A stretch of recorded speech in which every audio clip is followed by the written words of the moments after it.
What is up, YouTube? It's your girl Evelyn, and today I want to highlight some upcoming shows and films featuring queer lady characters. So sit back, enjoy the video, and if there are any upcoming shows or films I've missed, please let me know in the comments. Shadows settle on the place that you left.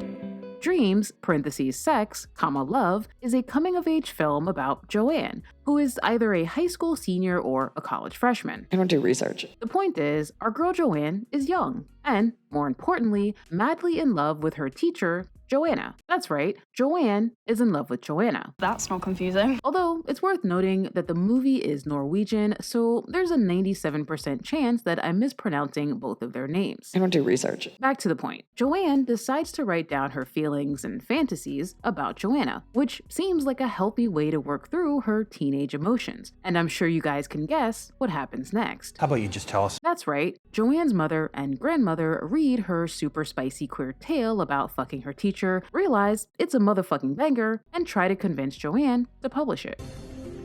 Wait a minute. Jeg var jo bare helt utrolig forelsket I Johanna. Enten ville jeg bli reddet og alt ville bli bra, eller så ville livet ta slutt. Now, say what you will about this film, it does have a unique premise. It's also part of a trilogy of films about relationships, although you don't need to have watched the other films to understand this one. But at least one of the other movies is boy gay. As for Dreams, (sex, love), I thought the trailer was cute and quirky. Not to mention, it doesn't seem like the teacher/professor does anything that would get her thrown in the Dreams, (sex, love) drops September 12th on VOD.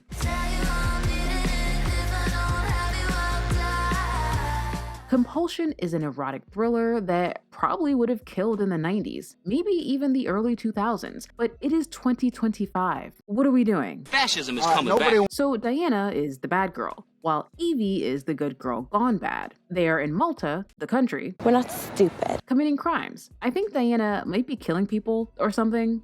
I don't know. Also, there's a sexy lady detective who is closing in on the two sexy lady criminals. Also, did I mention they're fucking? Oh, okay. I'm Diana. And you? Evelina, people call me Evie. You traveling alone?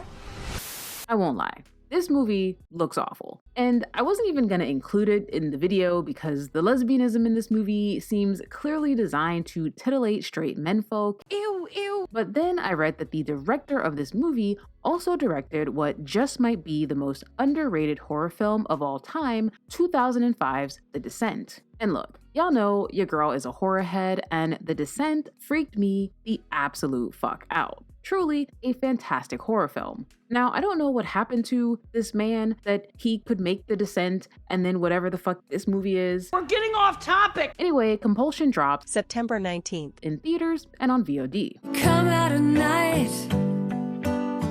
That's when the energy. Now, this next film is for my fellow elder millennials. It's also for all my Gen X homies. And last but not least, it's for my young, hip boomers. That's an oxymoron.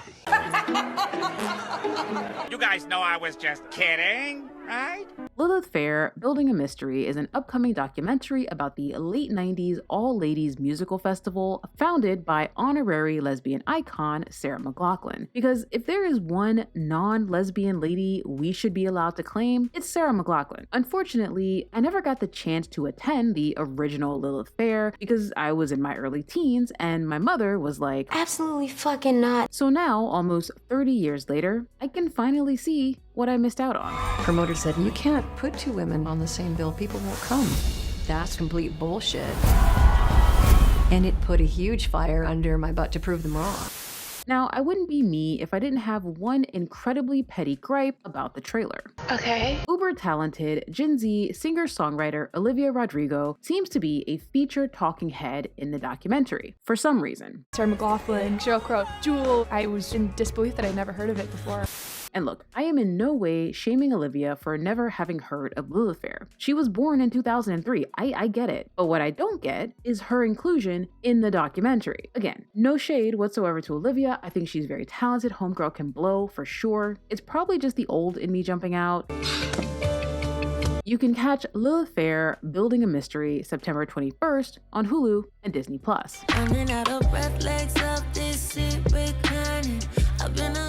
I do want to go over a few quick mentions. These are shows that have featured queer characters in past seasons and may or may not feature them in the new season. First up is Gen V, the YA TVMA spinoff of The Boys that follows a bunch of young superheroes in training. The first season got a little gay, as the main character Marie hooked up with a lady who is also a boy sometimes. Gen V's second season drops September 17th on Amazon Prime. Next quick mention is The Morning Show, which is back for its fourth season, I believe. Now, I have never watched one episode of this show, but I heard there were some lesbian shenanigans, although I'm not sure if said shenanigans are still going on. I don't do research. But you can find out September 17th on Apple TV+.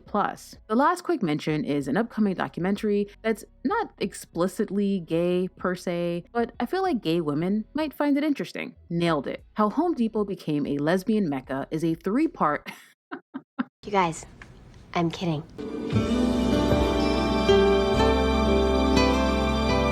Anyway, the actual documentary is called Driver, and it's about lady truck drivers. And I know, all lady truck drivers are not lesbians, but don't you think every lesbian has a little lady truck driver inside of her?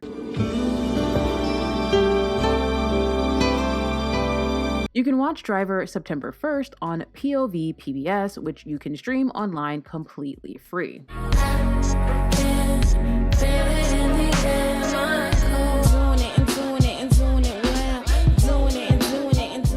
What happens when a 30-year-old virgin is forced to teach sex education to a bunch of randy-ass high school students in the TikTok era? I don't know. But that's the plot of Lily Singh's feature film debut, Doin It, a raunchy comedy in the vein of American Pie and the 40-Year-Old Virgin about a woman who's never done it, teaching other people how to do it. How are you gonna teach sex ed when you've never had sex before? Ow, ow, ow. I wish I never had sex.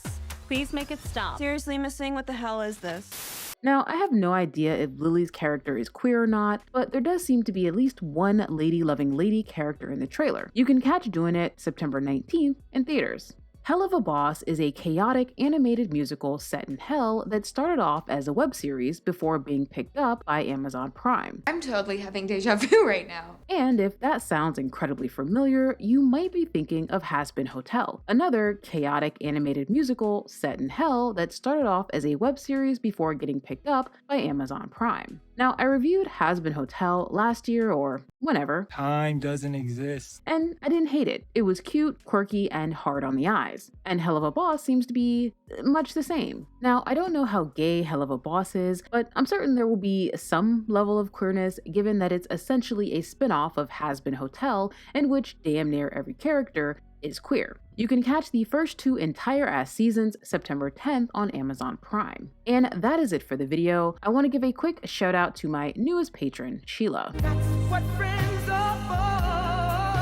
I also need to shout out my big spender patrons, Angel, Mary, Angie, and Lucia.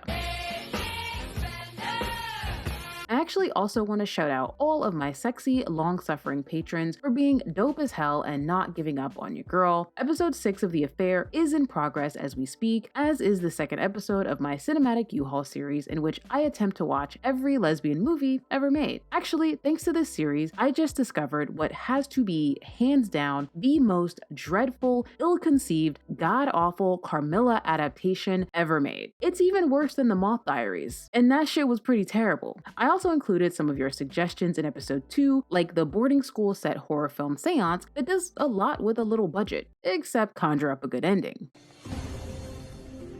Wait a minute. Also, if you're still here after all this rambling, I love you. Also, you clearly love me too, so you might as well just join Patreon. I'd kiss him. You love me.